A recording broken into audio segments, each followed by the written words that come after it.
Afreen from India state times और आज हमारे साथ हैं इंदौर शहर के पश्चिम क्षेत्र के थाना प्रभारी मिस्टर दिलीप कुमार पुरी जी। सर का भी कुछ दिनों पहले यहाँ पर ट्रांसफ़र हुआ है, तो आज हम सर से चंदन नगर क्षेत्र के ट्रैफिक के बारे में कुछ जानकारी लेंगे।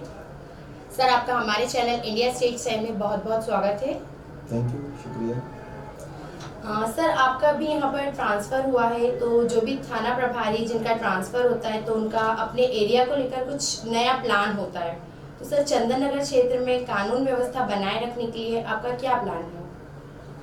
चंदन नगर में प्राय अपराध काफ़ी है, एक बृहद क्षेत्र है, क्षेत्रफल भी बहुत ज़्यादा है यहाँ पर, तो उसकी तुलना में यहाँ पर क्राइम रेट भी ज़्यादा है। यहाँ पर ईयर 1000 से अधिक क्राइम होता है, जिसमें आईपीसी के कम से कम 700-600 के लगभग अपराध हैं।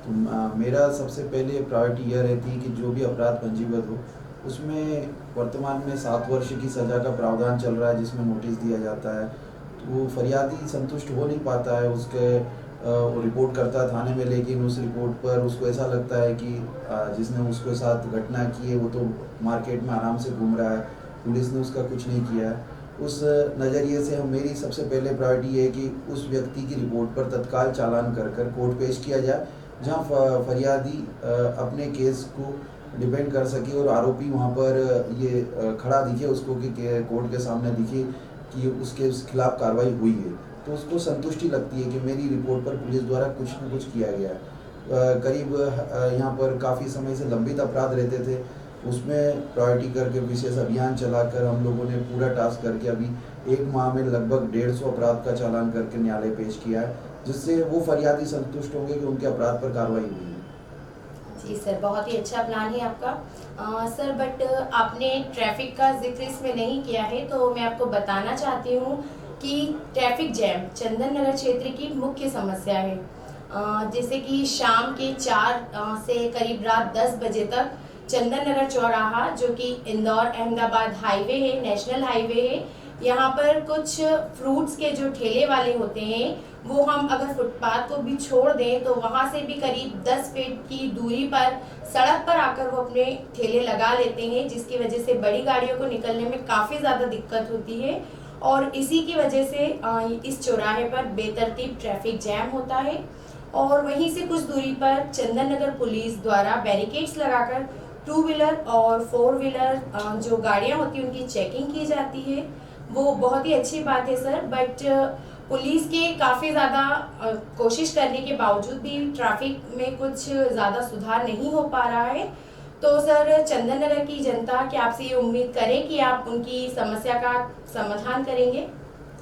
अभी आपने इसमें जो क्वेश्चन किया है कि चेकिंग होती है, एक इंदौर का जो आउटर पॉइंट है वो चंदन नगर तिराहा रहता है, इसके बाद आउटर क्षेत्र लग जाता है। तो प्राय शहर के अंदर अगर कोई भी घटना घटित होती है तो जिस हिसाब से बैरिकेडिंग किया जाता है उसके नज़रिए से वो डेली एक चेकिंग पॉइंट लगा रहता है, ताकि अगर कोई घटना, कोई कॉल हो, तत्काल उसके बैरिकेड्स बंद कर दिए जाए और वो आउटर इलाके से उसका बाहर निकलना बंद हो, जिससे उस घटना को ट्रेस करने में, आरोपियों को पकड़ने में पुलिस को सहायता मिलती है।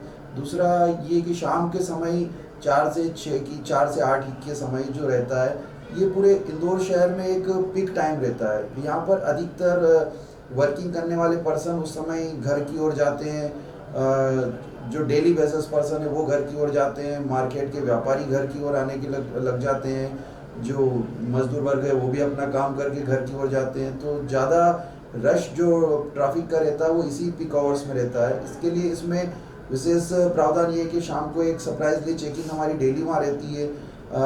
रहा जो चौराहे पर जाम का, तो वो एक तिराहा है, यहाँ पर अंदर जो छोटी गली है, चंदू वाला रोड, आम वाला रोड, इनकी भी गलियों से कुछ न कुछ ट्रैफिक बाहर आता रहता है। और उसके बाद जो इंदौर रोड का है, अहमदाबाद रोड का है, फूटी कोटी जाने वाला है, वो एक ट्रायंगल रहता है, सभी अपनी गाड़ियाँ उसमें निकाल देते हैं।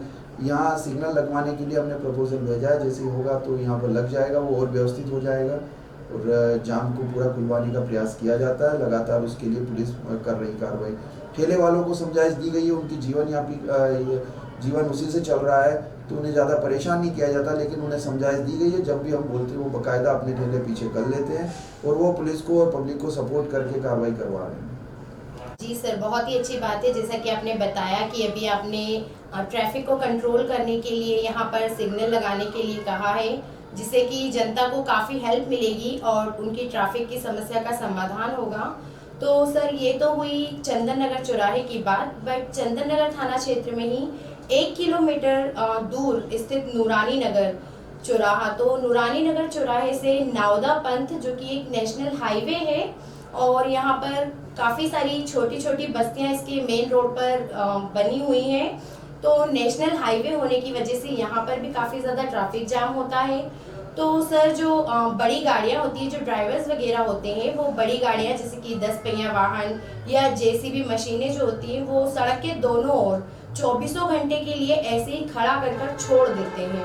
और सर, वहाँ पर काफ़ी गैरेजेस भी हैं जहाँ पर भी बड़ी गाड़ियाँ खड़ी रहती हैं, जिसकी वजह से बहुत ज़्यादा जाम की स्थिति उत्पन्न होती है, पैदा होती है। और सर, वहाँ पर जो नेशनल हाईवे होने की वजह से मीन्स जब रात का समय होता है तो भी वो रोड चालू होता है और परमानेंटली वो जो गाड़ियाँ होती है वो सड़क के दोनों ओर खड़ी होती हैं, जिससे फ्यूचर में बहुत बड़ा अपराध, बहुत बड़ी घटना, एक्सीडेंट होने का डर है। तो सर, अभी आपका ट्रांसफ़र हुआ है तो शायद आपने वहाँ का दौरा ना किया हो, तो आप एक बार जाकर देखिए, वहाँ के हालात बहुत बुरे हैं। तो सर, क्या आप इसके लिए भी कुछ एक्शन लेंगे, जिससे कि जो 4 व्हीलर्स और 2 व्हीलर्स जो वहाँ से गाड़ियाँ डेली बेसिस पे आती जाती रहती हैं, उनके लिए और ट्रैफिक में थोड़ा सा सुधार हो पाए? क्या आप इन गाड़ियों को हटाने के लिए कोई कार्रवाई करवाएंगे? जो नावदा पंथ वाले की बात है या नूरानी नगर की बात है, तो इस रूट पर काफ़ी गाड़ियाँ वो भी खड़ी रहती है जो शहर के अंदर उन्हें अपना लोडिंग अनलोडिंग करना है और वो रात्रि उसका नो एंट्री का इंतज़ार करते हैं, तो वो भी कई वाहन पार्क करके खड़े हो जाते हैं। और दूसरी बात, कुछ व्हीकल अगर ख़राब है तो इस और गैरेज के भी शॉप पर तत्काल उसका रिपेयरिंग होता है, तो वहाँ पर उनका सुधार कार्य चलता है, इसलिए वो अपने रोड के पास खड़े हो जाते हैं। लेकिन जो मेन रोड पर किसी प्रकार से कोई गाड़ियाँ नहीं खड़ी रहती है, और अगर रहती भी है तो उनके विरुद्ध कार्रवाई की जा रही है और अभी तक की गई है और आगे भी की जाएगी। जी सर, बहुत बहुत शुक्रिया सर। इंडिया स्टेट टाइम में आपने अपना कीमती वक्त दिया, उसके लिए बहुत बहुत धन्यवाद। कैमरामैन विजय जैन के साथ मैं हूँ आफरीन कुरैशी। जय हिंद, जय भारत।